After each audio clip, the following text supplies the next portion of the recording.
Terus ini Mas, kenapa di tempat-tempat sakral seperti keraton dan lain sebagainya itu selalu identik ada pohon beringin? Karena beringin itu sifatnya memberikan ketentraman. Kan gini, kalau secara filosofisnya seperti ini, tapi secara ilmiahnya kandungan ringin itu kandungan oksigennya sangat kuat, banyak gitu loh. Nah, dengan kandungan oksigen banyak itu kita hirup, ya kan? Nah, ketika kita banyak menghirup oksigen, itu memberikan dampak metabolisme di dalam tubuh itu juga bagus. Karena apa? Tubuh kita butuh oksigen yang banyak. Nah, ketika kita asumsi oksigen yang lebih banyak itu akan memberikan ketentraman, kan gitu. Secara ilmiahnya seperti itu. Makanya kan kenapa hantu, aku halus senang pada hal yang sifatnya pada pohon beringin kan gitu. Ya sama aja, kita juga punya, cuma bedanya kan kita mempunyai raga, ya kan. Makanya kalau kita duduk di bawah pohon beringin itu rasanya adem gitu kan, menenteramkan kan gitu. Ya wajar kalau di pohon beringin itu ada makhluk halusnya, karena juga mereka juga merasakan ketentraman kan gitu. Cuman kita kan kita juga mempunyai ketentraman kan melalui tubuh fisik kita yang namanya raga ini. Ya sama aja kan gitu. Jadi kandungan oksigennya lebih banyak. Soalnya dulu gini, leluhur kita itu dengan makhluk halus itu bersahabat gitu kan. Jadi tidak membedakan antara makhluk halus dengan manusia, sebenarnya sama, cuman bedanya itu tadi, mereka tidak punya badan raga gitu kan. Kalau kita kan punya badan raga, padahal sama-sama kita memiliki badan halus kan gitu kan. Makanya zaman dulu kan dengan mengolah spiritualitas akhirnya orang mempunyai yang namanya mata batin. Nah, mata batin itu bisa melihat sesuatu yang sifatnya non fisik. Akhirnya kita bisa berinteraksi, gitu loh. Nah, dunia sekarang itu kehilangan itu, karena zaman sekarang lihat makhluk halus dikiranya hantu, dikiranya setan, sesuatu hal yang menakutkan. Nah, akhirnya ya menjadi budidaya sampai sekarang. Akhirnya antara hubungan manusia dengan halus ini akan terpisah, ya kan? Tidak ada keseimbangan lagi alam ini. Ya, dulu masih ada keseimbangan karena antara makhluk halus dan makhluk yang berbentuk fisik ini masih saling interaksi, saling menghargai, saling menghormati, saling menjaga kelestarian alam, ya kan? Nah, ini akan dibangkitkan kembali di peradaban yang akan datang ini, akan dikembalikan lagi hubungan antara non fisik atau makhluk halus dan fisik atau yang sifatnya raga itu ada keterikatan, ada toleransi, ada saling menghargai. Jadi ada toleransi gini, ada interaksi. Makanya kan dibangkitkan spiritualitas. Makanya kan zaman sekarang banyak terbangkitkan, akhirnya tidak sengaja kok bisa melihat roh halus, ada penampakan ini, ada. Pertamanya sih takut, karena apa? Adaptasi. Ini kita bagian dari adaptasi ini sebenarnya. Nah, ini bagian dari refleksi dari alam itu sendiri. Karena memang akan ada revolusi besar-besaran, kan gitu. Makanya suro ini kan lebih karena apa? Suro ini kan jatuh, satu suro ini jatuh di tanggal di hari Jumat Pahing. Jumat Pahing. Sabtu Pahing sama seperti Sabtu kan 9 Pahing itu adalah 9. 9 sama 9 kalau dijumlah 18. 1 sama 8 9. Nah, kalau 9 kali 9 81. terus 9 tambah 9 18. 9 kali 9 81. 8 tambah 1 18 tambah 81 berapa? 99 tuh. Heeh. Akhirnya ketemunya 9 lagi karena 99 dijumlah 9 dikali hasilnya juga 9. Makanya angka 9 itu ketika dikali ditambah dijumlah hasilnya tetap 9. Terus tahun ini Suro pun juga sama seperti tahun Masehi, jatuhnya Sabtu Pahing. Nah, iya makanya itu ya, angka 9 itu adalah sempurna, kemuliaan. Makanya kan angka apa saja ketika dijumlah hasil dijumlah 9 hasilnya angka kembali ke angka ini. Misalkan jumlah 4 angka 4 dijumlah angka 9 hasilnya 13 lah. Ya, 1 tambah 3 kan 4, berarti kembali ke 4 loh. Misalkan angka 8 dijumlah dengan angka 9, 17, 1 tambah 7 kembali ke 8 lagi. Tapi ketika angka apapun ketika dikalikan 9 hasilnya 9. Contoh 3 kali 9 27 loh. 2 tambah 7 9. nah 5 kali 9 45. 4 tambah 5 9. nah, 7 kali 9 63. 6 tambah 3 9. nah 8 kali 9 72.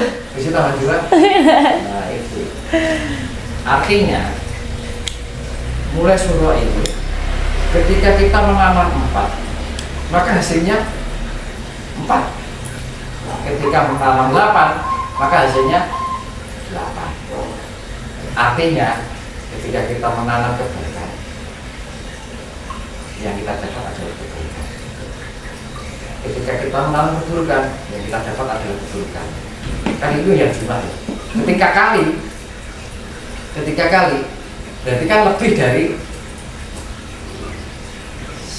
umumnya, kan lebih, ya namanya kali kan berkali lipat, ya kan? Ya. Ketika kita semakin banyak melakukan kebaikan, maka hasil yang kita dapatkan adalah 9 kemuliaan.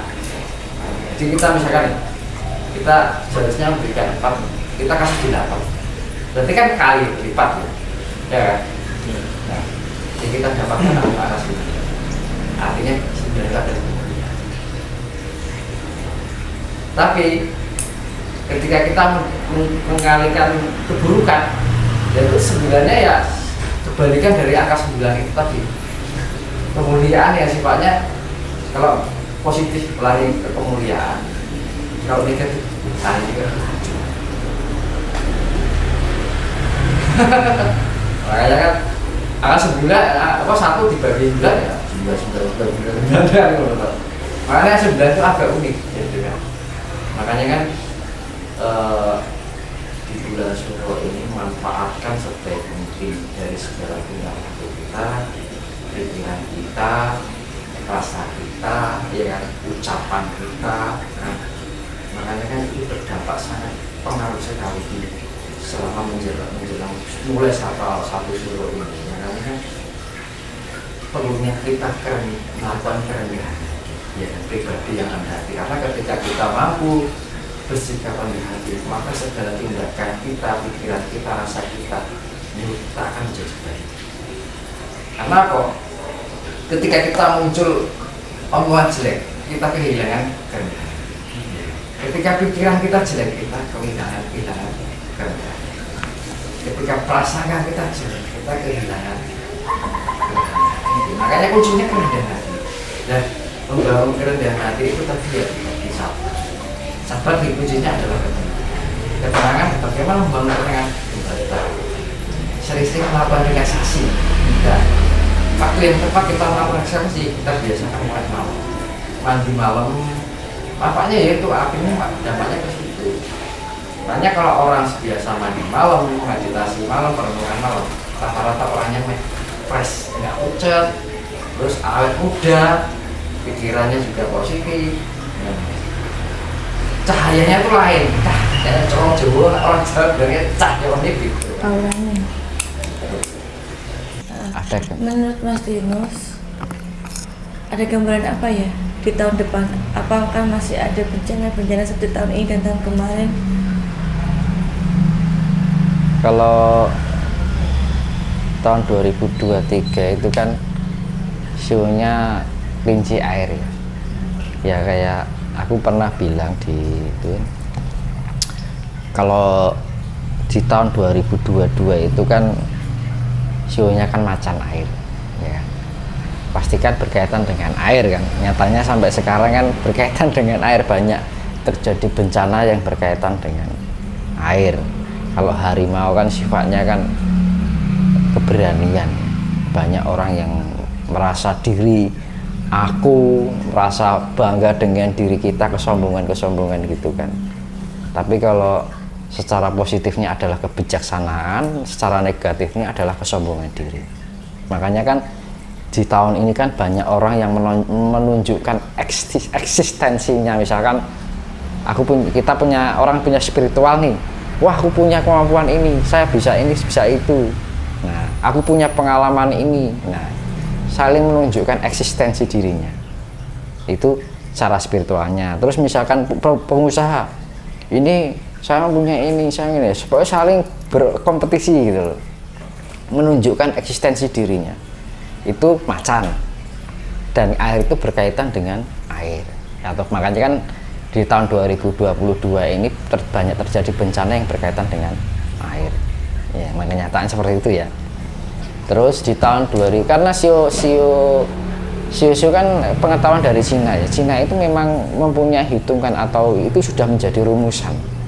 Karena leluhurnya orang Jawa itu dengan leluhurnya orang Cina itu ada kesamaan. Kan gitu. Terus di tahun 2023 kan masuknya kan sio kelinci air. Ya, kelinci itu simbol dari kasih sayang. Kelinci itu simbol dari sifat kerendahan hati. Namun sisi negatifnya, kelinci itu pemalas. Iya kan? Pemalas. Ya apa ya namanya? Kurang kreatif. Sisi negatifnya di situ. Tapi sisi positifnya itu simbol kasih sayang, kerendahan hati. Kan itu. Namun berkaitan dengan air lagi. Kan gitu. Jadi selama 2023 itu masih berkaitan dengan air. Namun yang paling berbahaya itu adalah mulai tahun 2024, 2025, 2026. Karena 2024 itu memasuki sio naga. Naga kayu itu sifatnya alam. Nah, naga itu sifatnya membasmi yang baik dan melindungi yang baik. Karena naga itu bisa membasmi yang buruk. Enggak, naga itu sifatnya menjaga, tapi juga sifatnya membasmi. Gitu. Makanya naga itu akan melindungi apa yang dia jaga. Tapi manakala ada yang sifatnya mengganggu yang dijaga itu, maka dia yang mengganggu itu akan dimusnahkan. Sifatnya seperti itu. Artinya ketika kita melakukan kebaikan, maka kita akan terlindungi oleh naga itu, yang sifatnya naga itu kan melindungi. Nah, kayu alam dilindungi oleh alam itu sendiri. Tapi sebaliknya, ketika kita mempunyai sifat yang mengganggu atau sifatnya yang tidak baik, maka akan dilibas oleh naga itu sendiri. Karena naga itu sekali membasmi habis langsung tanpa sisa. Karena naga itu sangat ganas gitu. Karena kalau kayu itu simbol alam, berarti kan alam yang melibas atau yang keganasan dari alam itu sendiri bagi orang yang tidak seirama dengan alam. Tapi bagi orang yang seirama dengan alam, maka dia akan dilindungi oleh alam. Jadi cara Jawa ini bahasanya ini potinoti. Jadi ibaratnya kalau bahasa Indonesia. Iya. Jadi yang habis ya habis, yang enggak ya enggak gitu kan. Bisa iya yang iya, yang tidak ya tidak. Istilahnya seperti itu. Langsung saklek gitu istilahnya. Istilahnya apa ya namanya? Ya yes, pokoknya bagi siapa saja yang tidak seirama dengan alam, langsung alam akan bersikap ganas. Tapi kalau kita bisa bersalaras dengan alam, maka alam akan melindungi kita dengan, kalau naga itu sekali menjaga, itu benar-benar sangat menjaga. Dan kayu itu simbol alam itu sendiri. Yang menjaga alam itu naga itu sifat. Nah, gitu. Itu tahun 2024. Nah, itu nanti akan berkaitan dengan kemarau. Karena naga itu sifatnya memberikan, senjatanya adalah api. Nah, gitu. Terus tahun 2025 itu adalah ular, dan ular itu kayu. Ular kayu itu ya kayu berkaitan dengan alam sendiri. Nah, dan ular itu sifatnya juga mematikan. Gitu kan. Nah, ketika kita bersikap buruk, maka itu sama saja kita buruk pada diri kita sendiri. Dan yang akan menibas adalah alam itu sendiri, karena sifatnya kayu itu alam, dari alam, suatu hal yang sifatnya alam, natural. Nah, terus kalau kita berbuat baik, memberikan sesuatu yang baik, ya kita akan ya hampir ada kesamaan dengan sio naga kayu tadi. Itu tahun 2025. Terus di tahun 2026 itu sionya